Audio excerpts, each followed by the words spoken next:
നമ്മളിതിങ്ങനെ നന്നായിട്ട് കട്ടി കുറച്ച് പരത്തിയെടുക്കണം. നല്ല എത്ര വലുപ്പമായും കുഴപ്പമില്ല, നൈസായിട്ട് പരത്തിയെടുക്കണം. പരത്തിയെടുത്തതിന് ശേഷം ഒരു തവയിലേക്ക് നമുക്കിത് ഇട്ട് കൊടുക്കാം. അത്യാവശ്യം ചെറിയൊരു ചൂട്, ഭയങ്കരമായിട്ട് ചൂടായി പോകണ്ട, ചെറിയൊരു ചൂടുള്ളൊരു തവയിലേക്ക് ഇട്ട് കൊടുത്തിട്ട് കൈകൊണ്ട് ഇങ്ങനെ ഒന്ന് തിരിച്ച് ഇട്ട് കൊടുക്കണം കേട്ടോ. എല്ലാ ഭാഗവും ഒരേപോലെ ഒന്ന് വെന്ത് കിട്ടാൻ വേണ്ടിയിട്ടാണ്. ഒരുപാട് അങ്ങനെ വെന്ത് ബ്രൗൺ നിറമൊന്നും ആവണ്ട, ജസ്റ്റ് ഒന്ന് ചൂടായി കിട്ടിയേച്ചാൽ മതി. നമുക്കിത് വെന്ത് കിട്ടേണ്ട സാധനമല്ല ചപ്പാത്തി പോലെ. അപ്പം ഒന്ന് തിരിച്ച് കൈ കഴിയുമ്പോൾ ഒരു വശം നമുക്കിതിനെ മറിച്ചൊന്നിട്ട് കൊടുക്കണം.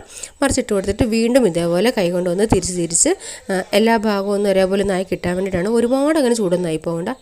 ഇതേപോലെ നായി കഴിയുമ്പോൾ നമുക്കിത് എടുത്തിട്ട് ഒരു പാത്രത്തിലേക്ക് മാറ്റാം. ഞാനിവിടെ കൗണ്ടർ ടോപ്പിലേക്കാണ് ഇട്ട് കൊടുത്തേക്കുന്നത്. അതിനുശേഷം ചെറുതായിട്ടൊന്ന് ചൂട് മാറുമ്പോൾ, ഭയങ്കര ചൂട് ഒന്ന് മാറി വരുമ്പോൾ ഇതേപോലെ ഇങ്ങനെ വലിച്ചെടുത്താൽ ഇതിങ്ങനെ നമുക്ക് കിട്ടും കേട്ടോ. ഒട്ടിപ്പിടിക്കുകയൊന്നുമില്ല. നമ്മൾ നന്നായിട്ട് ഓയിലും പൊടിയൊക്കെ ഇട്ടതുകൊണ്ട് നമുക്കിങ്ങനെ വലിച്ച് ഊരിയെടുക്കാൻ വേണ്ടിയിട്ട് പറ്റുന്നതാണ്.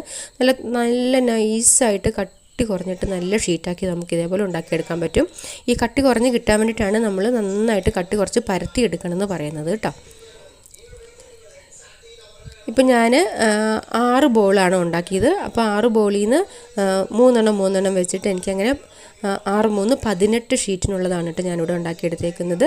ഇങ്ങനെ ഇനി എല്ലാം എടുത്തതിന് ശേഷം നമുക്കിങ്ങനെ സൈഡുകളൊക്കെ ഒന്ന് ഇങ്ങനെ ചിലതിങ്ങനെ കട്ട് കൂടിയിരിപ്പുണ്ടാവും, പിന്നെ ഷേപ്പ് ഇല്ലാണ്ടൊക്കെ ഇരിക്കുന്നുണ്ടാവും അതിലേക്ക് ഒന്ന്. അപ്പോൾ ആ ഭാഗങ്ങളൊക്കെ നമുക്കൊന്ന് കട്ട് ചെയ്തിട്ട് മാറ്റിയെടുക്കണം.